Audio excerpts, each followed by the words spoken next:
Guys, this book is amazing. Did you notice something blinding your eyes? Guys, I am so excited to share as a wedding photographer that I can finally be on your world. Basically, your world. I literally am behind the scenes shooting weddings all the time, so I get all of that information usually. But now I am one of you. I'm going to be a bride too. So we're on this journey together, and I have all the information because I've been to so many different types of weddings, and I can help you along the way for real. Like really for real. So I'm a wedding photographer here in New Jersey. I travel for weddings too. But guys, I had just gotten engaged on Sunday, and that was the 20th of August, and now it's Thursday. So I have told everyone that I wanted to know about the wedding or the proposal, and I haven't posted on Instagram yet because I'm waiting on the video from Chief the Creator in New York to really make an official post. But here on YouTube, I figured why not share the news with you guys, and instead of just telling you the proposal story, I just want to tell you my first steps on what I've been doing to planning a wedding. Now with the Martha Stewart book that I showed you guys right here, it's amazing. I've had it for over a year now because I like it for inspiration and some tips and stuff as a photographer, and I knew I was going to use it one day for my own wedding planning process. Let me put you down for a second so I don't move you and shake you around. Okay, so yeah, so we already have an idea of what we want. So my fiance, I love saying that, fiance is half Dominican. So we're going to do a Dominican Republic wedding, and we are hoping for right after Super Bowl type thing or Valentine's Day weekend type thing, February 2025. So it's like a year and a half out of planning a wedding. So what I've done so far, Martha Stewart weddings, that book, and most people will recommend start with the budget first. But because we're such in an early stage of the process, I haven't done that yet because I do need to sit down and talk to parents and seeing what they can do to support us, and then Greg and I, my fiance, decide on what we want to spend on the wedding. So I'm going to share with you a spreadsheet that I started working on already, and the first things first is the guest list. Now, there's a guest list for me, one for Greg, which is my fiance, and this is the information I collected. Guest list, oh my goodness, it is so difficult. Because you know what, it's like, just because it's a destination wedding doesn't mean it's going to be cheaper than anything else that you find in New York or New Jersey. But the thing is that a lot of people are not going to be able to make it, and we're going to have to be okay with that because they have families, you know, taking work off for a week or whatever it is, or maybe they just don't want to go to DR ever, and that's okay. So they don't want to be there at the wedding, and we have to be okay with whatever they decide. So, you know, I don't know how this process works. I think this is going to be the hardest part of the whole thing, is cutting the guest list if it comes down to a venue that I really want to get married at and we can't have everyone there.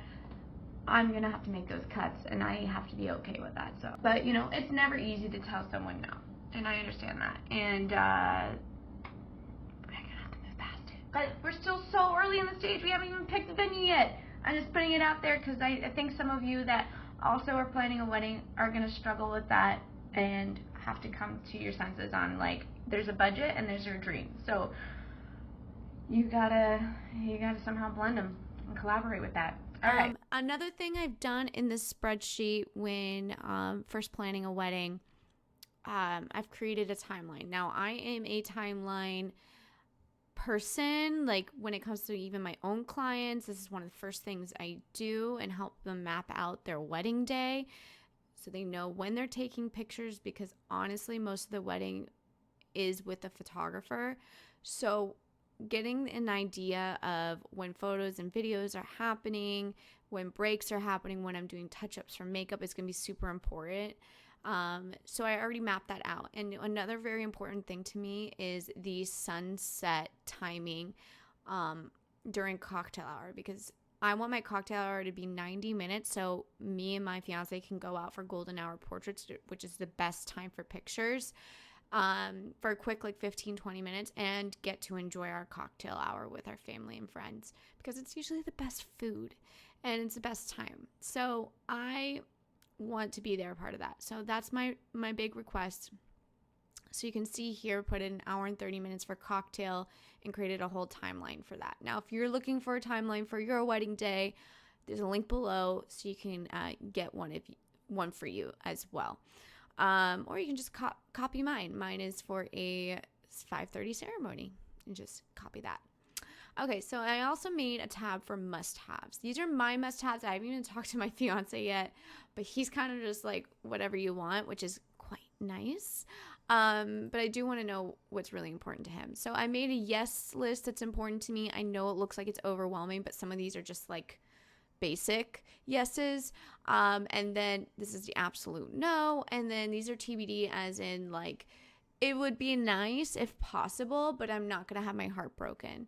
Like, for example, like the design elements are going to be, for me, the least important thing, only because like I want to put most of my budget on experiences rather than design, because where we're at already is going to be beautiful.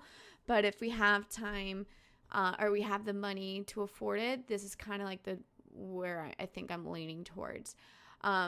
And then a fireworks show, because we both are obsessed with fireworks, so that'd be amazing, but there's a cost to that. So we have to really be mindful of what's important, what's not important, and maybe some things that are on the yes list might have to go to the maybe list. We will find out when we do our tours. And then I did some research on venues I really like in Dominican Republic. So I just went in and just like found the ones that I vibe with the most. And then my mom, which is my stepmom, but she's going to help me out because it's just a little overwhelming, but she's going to help answer these and fill these in for me. So when we go in for tours, we kind of already know what we need to know, and then also find out more questions. I'll add in more up here. So I'm only on day 4 of being engaged. So this is a really, really beginning process of planning a wedding. If you know your budget already, that's the first thing you start with. But for me, I don't know it just yet, so I started with guest list, created a timeline, made my must-haves, and searched venues that we really like for tours in January. Now, being a wedding photographer, I've seen what's important to me and maybe what's important to other couples, but what it comes down to, what's going to be important to me on the wedding day. And the only requirement on the wedding day is that you have that paper, you have someone to marry you, and it's signed, and you paid the certificate, it's legal. Everything else is just the party. There are no rules, okay? So I want you guys to remember that. Just because someone else had 6 bridesmaids and 6 groomsmen, you have to even out on both sides, or you have to have one maid of honor, or you have to have your dad walk you down the aisle. Those aren't rules. That's not required to get married. So I want you guys to remember that when you're planning your wedding. Get creative with it. What do you want? Make it unique. Wow people. What is important to you? That's really it. I think that's where you guys should start. If you can start with budget, great. If not, go straight into the guest list and write down your must-haves. And that's the first part of planning. And I think, I feel like a lot of people out there don't know where to start, and I think that's a good place to start. Now, you've probably been on Pinterest, you've probably been on Instagram, saving photos, videos that really inspire you and what you like, but the truth is, I started doing that like a year and a half, 2 years ago, thinking, I'm going to get married one day, might as well start saving now what I like, and I looked back at it the other day, and I'm like, I actually kind of changed my mind. So don't commit to anything yet on theme, design, colors, anything like that just yet. Wait till, you talk to your florist, the venue, everything like that with deadlines and what is required to find out what you want. But just for now, save it and then refer back to it and see if you still like it as you come across things that are wedding related. Anyway, so good luck out there. I'm so excited to be on that journey with you guys in wedding planning process. My name is Miranda Suess. You can find me on Instagram, Suess Moments Weddings. I am so excited to be on this journey. Please message me if you're on the journey with me too, and then ask these questions so we can be on it together and find out some answers. If you're looking for that Martha Stewart book, I can send you the link. It's actually down below. If you look into the little caption, the description of the video, I will leave a link there where you can find it. And everyone, enjoy the process. Trust the process. It's going to be fun. Let's make it stress-free. Bye. Congratulations to you too. Mwah.